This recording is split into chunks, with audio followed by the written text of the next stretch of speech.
This program presents ways to optimize health and well-being. When considering lifestyle changes, please consult with your healthcare provider to ensure they are suitable for you. Hello and welcome. I'm Kaysie Vokurka. Have you ever gotten butterflies in your stomach? You know that queasy, nervous feeling in your gut? Why do we get that? Well, usually we're anxious about something, which means it's connected to what we're thinking about. We are going to talk more about this mind-body connection next. This is Your Lifestyle as Medicine, a production of 3ABN Australia Television.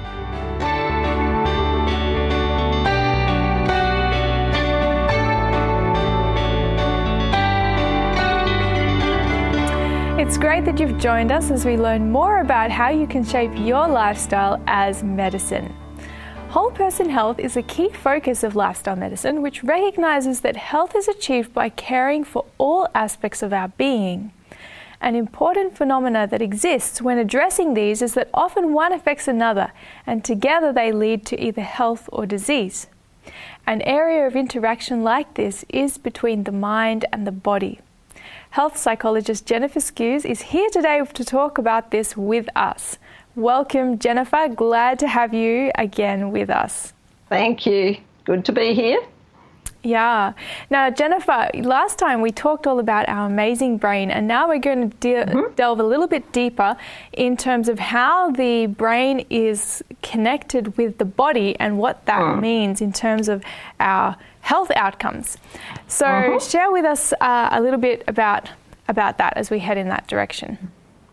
For a long time, psychology primarily worked with the brain, but that brain-body connection has, I think, come to the fore more recently because of the impact on health, the psychological impact. And this is because what we think transfers to every part of the body and the body responds, or the emotions respond. And I've got a really good cartoon. I love listening or reading Peanuts, and this was one. I'll just read it out. It was about the mind-body connection, and you've got Lucy talking to Linus, and Linus's shoulders are slumped over where he's looking down like that, and he says, "This is my depressed stance." And he said, when you're depressed, it makes a lot of difference how you stand. Okay, the worst thing you can do is straighten up and hold your head high, because then you'll start to feel better. And he said, if you're going to get any joy out of being depressed, you've got to stand like this, which is that slumped look. Yeah, that's cool. Yeah.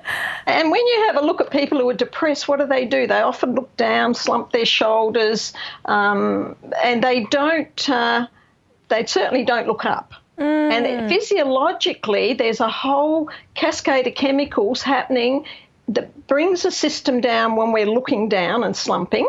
When we look up, there's another cascade of chemicals and messages from the brain to the body and the body to the brain that uplifts everything. That's so interesting. How often do you think the way I'm standing, what I'm doing, makes a huge difference? It's kind of like the brain is actually reflecting what's going on in the mind in terms of a physical reflection or display of what's happening. It is. It follows what the brain is thinking and the way we hold our body and we do things. And we don't realise, like when we're stressed, you look at the non-verbals, the tension and clenched teeth, and that is giving messages to the brain and the chemical system that not all is well and we're under stress, therefore let's pump some adrenaline and cortisol. That's the response. So being aware not just of the brain and how it works, but how it impacts the body and the body impacts the brain is where we're going with these next few sessions. Yeah. Right? Now, there's a great quote I've used just to give a bit of a picture here, and it's about the brain that controls the body. It's an Ellen White quote, and she says, "The brain is the capital of the body, the seat of all the nervous forces and of mental action. The nerves proceeding from the brain control the body. By the brain nerves, mental impressions are conveyed to all nerves of the body as by telegraph wires, and they control the vital action of every part of the system. All the organs of motion are governed by the communications they receive from the brain." Now, that was written in 1872, well over 100 years ago. And as you can see, it was one of Ellen White's actual insights, and it had to be inspired. She wouldn't have known that. The science wasn't there in those days, and she didn't have a science degree or understand on that level.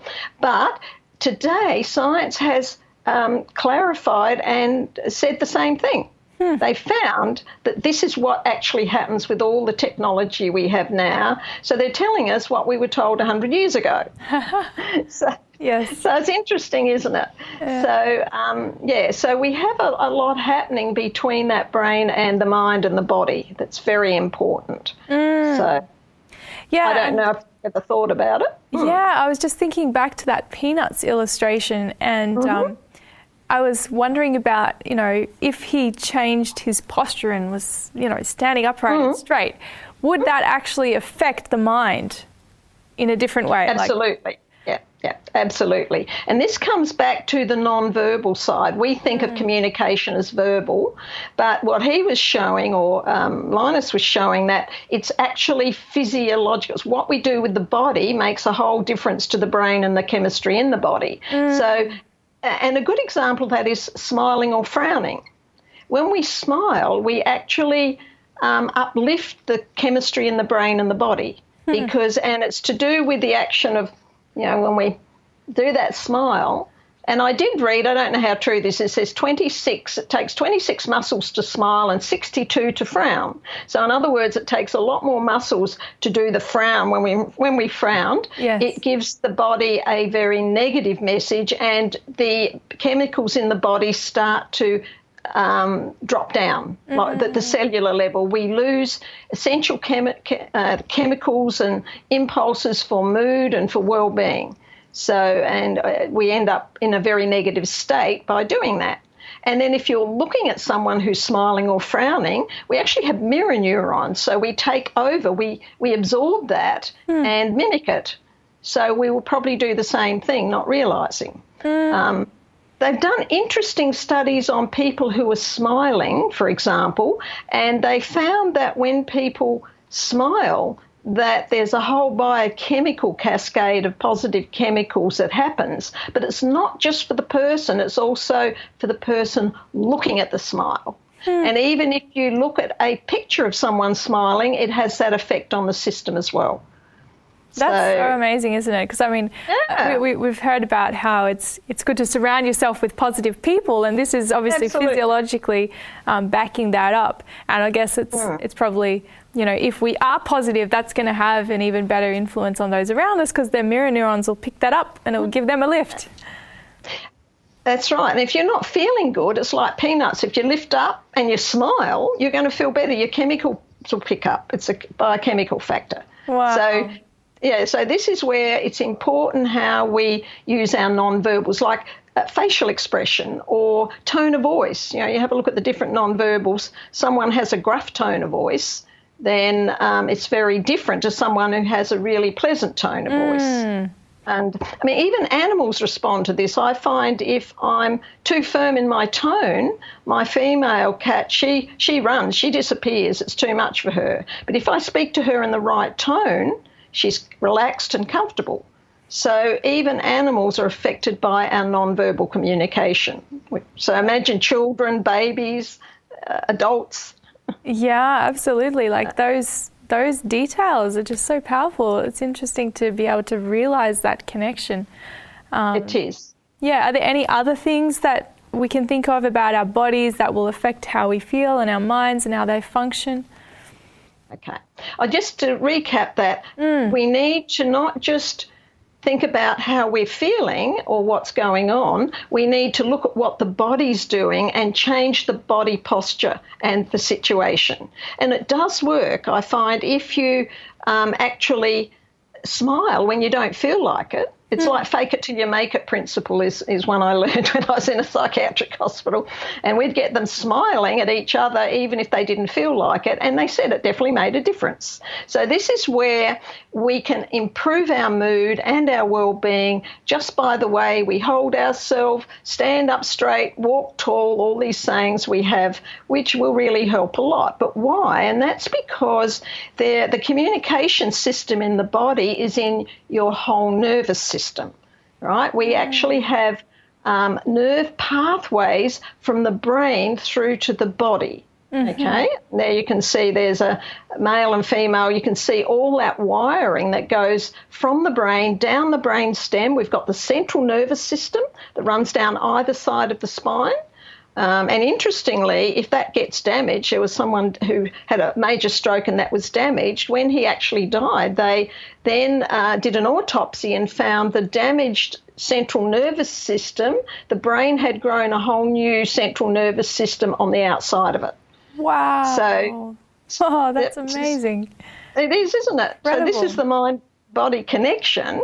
So if we come back to look at our nervous system, if we come back to that diagram, because it's going to show us a lot about what we do. So once it leaves the brain, and then you can see it branches out right down to the tips of your fingers, and it goes right through to the soles of the feet and the toes.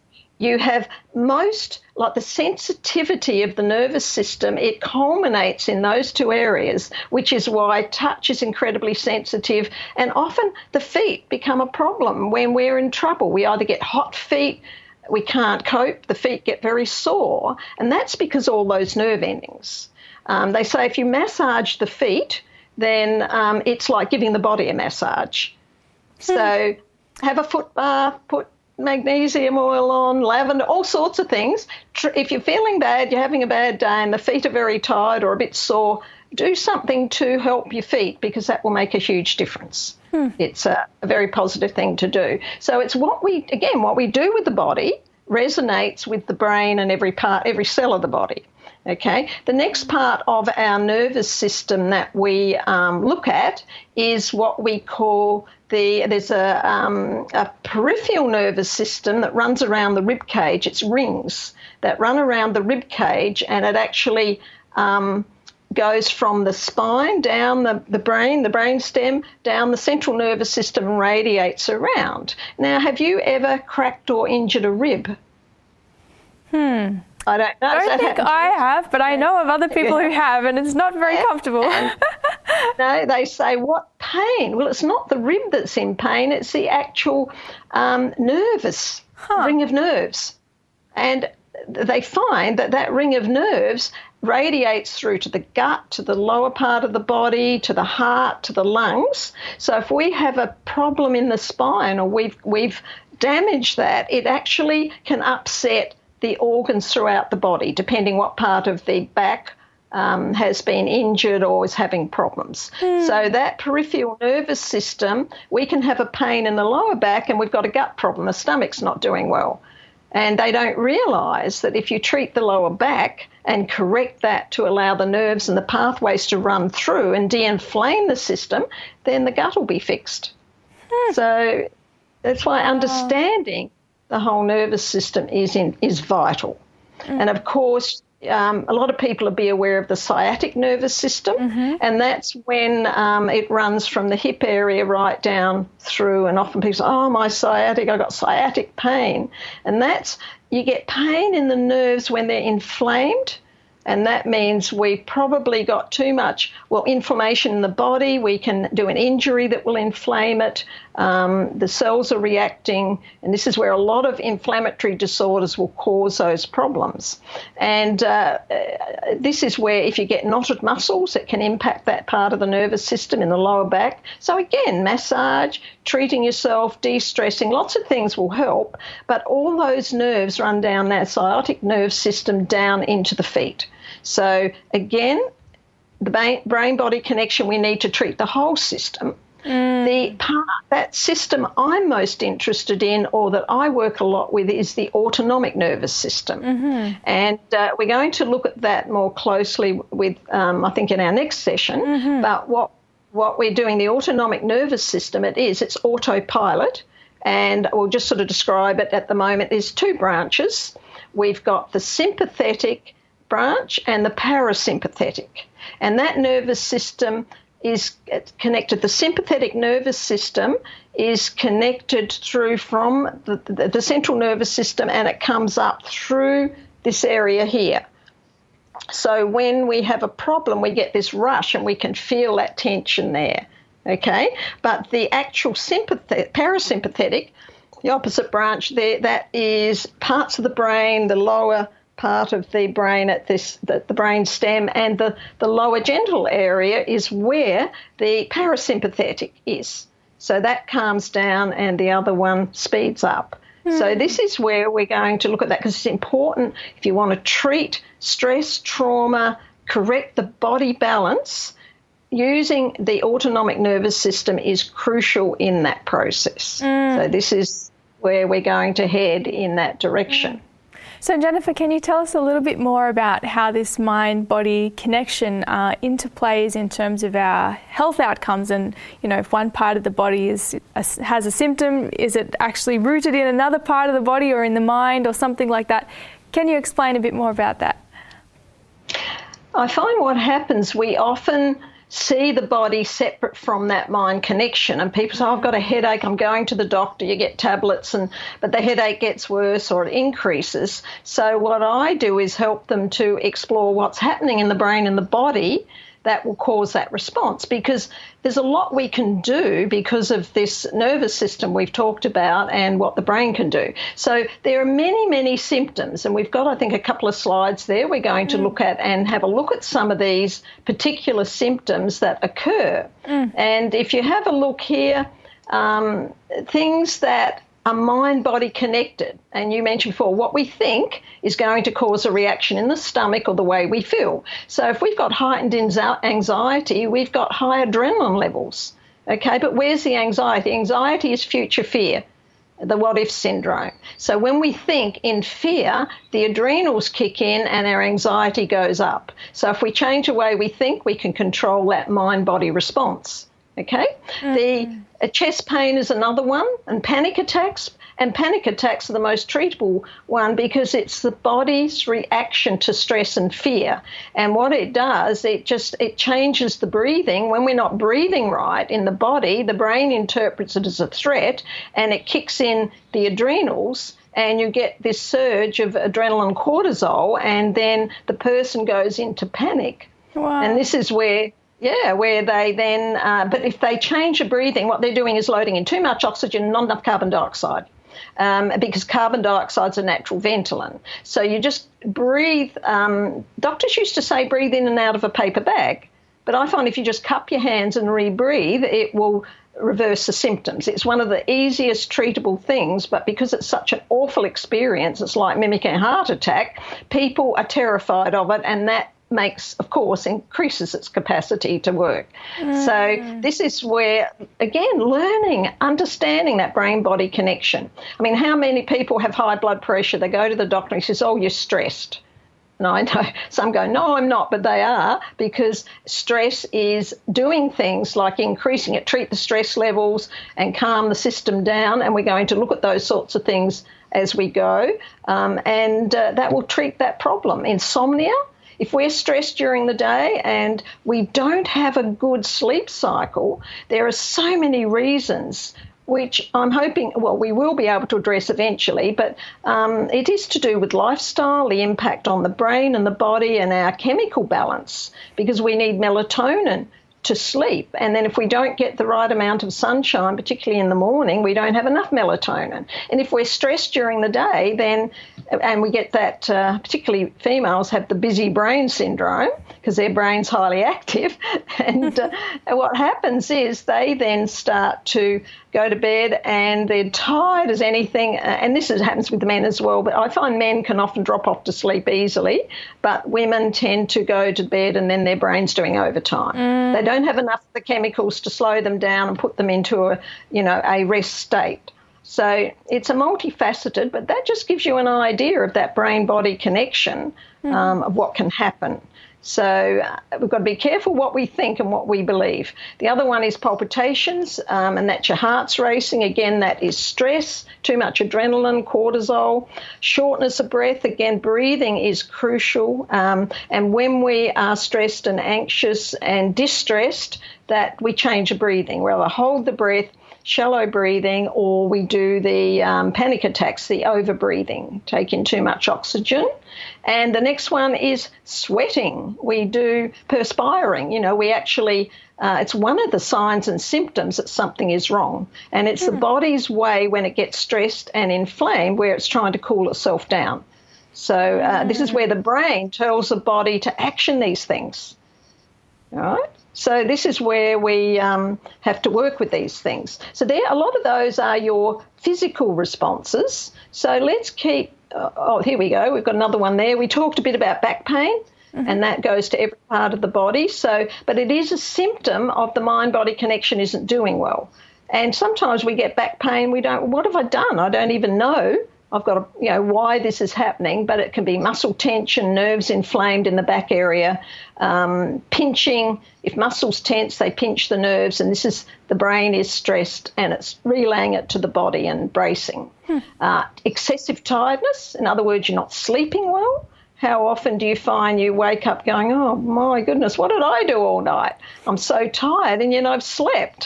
So it's insomnia, and we could certainly do some work on that because that's an important thing. That extreme tiredness and the brain not getting enough rest, it's not repairing, as we said, and that means we go to bed and it's not doing its job and repairing and refreshing for the next day, then we're going to be tired. So all these things are treatable by working with the mind and the body. Okay, we can get general aches and pains, and these are indicators emotionally, mentally, and physically we're not doing well. Headaches, neck tension, often just a little bit of massage. I use natural things like arnica, or you get those rubs on and release the nerves and the muscles, because the brain is stressed. You've got too much adrenaline, cortisol, and that is causing a lot of this. Lightheadedness, if you're over breathing and too much oxygen, or your blood sugars are low, we're not looking after ourselves, or we're distressed, we can get that lightheadedness. Okay, stiff neck, we again stiffen up. It's a bit like the peanuts thing. What we do with our body is very powerful. So once you react and say you start stiffening and you don't realise the neck is, it's going to stop blood flow to the brain, or it'll minimise it. There's less blood flow. That means the brain is going to get stressed, and the feedback loop is making it worse, not better. Okay? And when we're stressed and upset, change of appetite. Either you don't eat much at all, or you do comfort eating. So all of these are mind-body connected, okay? And the last few there affects the bowels, right? That means, and people have a lot of inflammatory bowel disorders these days, all treatable. So constipation or diarrhea, nobody likes having those, but they're indicators that the brain and the body isn't doing well. Dry mouth, when we're stressed and anxious, the mouth dries out. The stomach can get too much acid, and it's going to overreact to everything. And then, of course, we can end up putting on weight. Emotions will cause weight gain, particularly I find both with men and women, but when they withhold emotions and they don't deal with them, the brain and the body just retains fluids, and it sends food to the wrong area. So that's to do with eating and what we do. Again, you can correct all that, and of course blood sugar problems is a big problem today. People don't eat properly, they get stressed, and your blood sugars plummet. So this is about how can you protect yourself? How can you get your body running well, which means we've got to now work with the brain, one, to be aware of what the body's, to be self-aware, and to be able to be aware of what the body's doing at any given time. Okay? So poor physical, emotional health weakens the body's immune system. So that means we're more vulnerable to things. We're more likely to get colds, infections, viruses, things like that, definitely. And it stops us doing things. we don't feel like it when we're stressed and anxious and upset. We tend to not exercise, don't eat properly. I mean, we see it all the time, things like that, and we can abuse drugs, alcohol, things like that, or overuse doctor-prescribed meds because of the way we are. Instead of treating the source, we treat the body or the symptom. Yeah, totally. And I think almost all of us and our viewers would relate to that, because like all of those symptoms, I think on every page I've experienced one or two or a few of those things, and I think, okay, that was this stress, that was that issue, Yep. And so it's interesting because it's true, because we do also have that tendency of thinking those symptoms are their isolated little problem, rather than recognizing, hang on a minute, this is probably connected to this, connected to this, connected to this. And it's, again, coming back to having to look at all of it working together in order to fix it and address those issues. And I've given you a very brief overview. I mean, each of those systems and what's happening in our body and our brain, there is so much more information that can help people. So, again, we're going to explore some more of this as we go through these sessions, because it's just so good to know truth and to be able to use it, apply it. Yeah, and another thing I was thinking about is, and this was stemming back to a comment earlier, is that when we're doing something with the body, obviously it can affect the mind, but also the mind over the body, and the importance of being able to use that very front part of the mind to choose what behaviour in order to manage it, to me was something that was quite critical in terms of achieving a balance in all of this. Absolutely. And if we look to the body, and as well as the brain, the body's giving us signals, the brain's not right, the system's not right. So we have to listen to all aspects, how we're feeling, what the body's doing, and what the mind is doing. Yeah, that's so interesting, taking all of that information in together and integrating it as a big picture. Is really important. Yeah, which is what we do with lifestyle medicine. I mean, that's what it's all about, isn't it? Looking at all the different avenues and seeing how they interrelate together so that we can address the person as a whole. Yeah. Any final little thoughts? Well, it's not all bad news. There's a lot we can all do, and including people who are listening to this can do as we go, that can make a huge difference to something that we don't think we can fix in the body. So it's using the skills. That's what I do. Yeah. Awesome. Thank you so much for sharing once again from your wealth of experience and information. We really, really appreciate that. And we look forward to the next program where we're going to discuss this a bit further. So we've been discussing the mind-body connection with health psychologist Jenifer Skues. You know, the mind and body are so closely linked that each can affect the other in powerful ways and even impact our overall health. Understanding this connection is thus very important for our well-being. In the next couple of episodes, we will expand this topic and talk about balancing mind, body, and emotions. You won't want to miss this. If you have questions or comments about this program, or if there's a topic you would like us to discuss, contact us on health@3abnaustralia.org.au. And remember to shape your lifestyle as medicine.